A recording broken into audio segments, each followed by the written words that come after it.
Pahiya ang inabot ni Aaron Gordon dito sa Los Angeles Lakers. Paano ba naman ay binaliwala nito ang bagong lineup ng Lakers dahil sa pagkakadagdag ni Luka Doncic? Bago kasi ang laban ng Lakers at Denver Nuggets, ay sinabi ni Aaron Gordon na bagamat nagbago na nga daw ang lineup ng Lakers, ay wala nga daw itong pakialam kahit sa ibang mga kupunan basta nakafocus lang sila sa Denver basketball.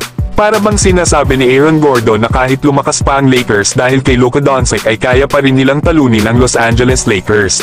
Pero hindi nga ito ang nangyari sa unang paghaharap nila ng Lakers na may Luka Doncic. Paano ba naman ay tambak ang inabot ng Nuggets sa Lakers sa score na 123-100? Wala ngang naging sagot ang Denver Nuggets sa opensa ng Lakers, hindi nila kayang mapigilan ang Big 3 ng Lakers. Lalo na itong si Luka Doncic na may 32 points, 10 rebounds at 7 assists. Sinundan pa yan ni LeBron na may 25 points, 9 rebounds at 5 assists. Austin Reeves na may 23.7 assists at 4 rebounds. At Rui Hachimura na may 21 points. Samantalang para naman sa Denver Nuggets ay triple-double naman ang ginawa ni Nikola Jokic. 12 points, 13 rebounds at 10 assists. Aaron Gordon na may 24 points, Jamal Murray na may 19 points. At Russell Westbrook na may 17 points. Bagamat talo ang Lakers kanina sa Denver pagdating sa rebounds, na meron nga ang Denver na 45 total rebounds.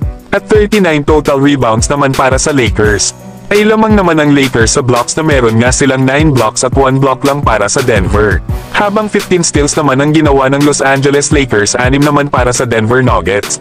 Isa pa ay ang daming turnovers ng Denver Nuggets na meron nga silang 20 habang sa Lakers ay 8 turnovers lang. At ito pa ang nakakapagtaka sa Lakers, mas na-dominate nila ang paint kesa sa Denver Nuggets na may Nikola Jokic. 52 points ba naman ang ginawa ng Lakers habang 30 points lang para sa Denver. Pinatunayan lang ng Lakers na mas mapanganib sila dahil sa kanilang mas pinalakas na opensa dahil dito kay Luka Doncic. Nahihirapan kasi ang Denver sa bilis ng pace ng laro ng Lakers. 3 ba naman ang pwede na maging ball handler ng kanilang kupunan? Na pagdating nga sa fast break ay no match ang Denver.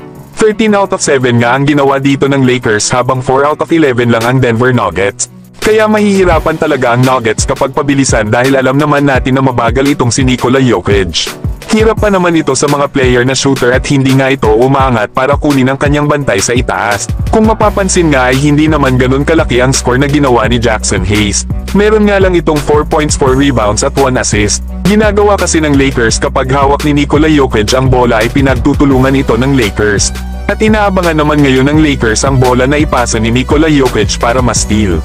Kaya hindi na nakapagtataka kung bakit merong 15 steals na ginawa ang Los Angeles Lakers laban sa Denver Nuggets. Kalimitan nga dito ay mula kay Luka Doncic na may 4 steals. Iba na talaga ang laro na ng Lakers dahil sa pagdating ni Luka Doncic. Mas naging mahirap na ngayon sa mga kalaban na mapigilan ang opensa ng Los Angeles Lakers. Hindi katulad dati, bagamat andyan si Anthony Davis ay si LeBron pa rin talaga ang nagdadala most of the time sa kanilang opensa. Pero ngayon na andyan na si Luka Doncic na bumabalik na ang laro nito na gumawa na nga ito ng 32 points. Tapos isama pa si Austin Reeves na mala all-star na ang ipinapakitang performance sa Los Angeles Lakers. Kaya dahil dito ay naputol tuloy ang 9-game winning streak ng Denver Nuggets sa sarili pa nilang home court. Kaya malaking problema ito para sa Denver Nuggets lalo na kapag nakakuha pa ang Lakers ng isang sentro na magiging backup ni Jackson Hayes. Dahil naman sa panalo ng Lakers ay may record na silang 34 wins at 21 losses at pang-apat na nga sila sa West. Sunod naman nilang makakalaban ay ang Dallas Mavericks sa February 26. Ito nga ang inaabangan ng karamihan ang pagbabalik ni Luka Doncic dito sa Dallas. Aabangan nga ito ng karamihan lalo at may tensyon sa pagitan ni Luka at ng front office ng Dallas Mavericks. Pero kayo mga idol, ano ang masasabi nyo sa panalo na ito ng Lakers laban sa Denver Nuggets?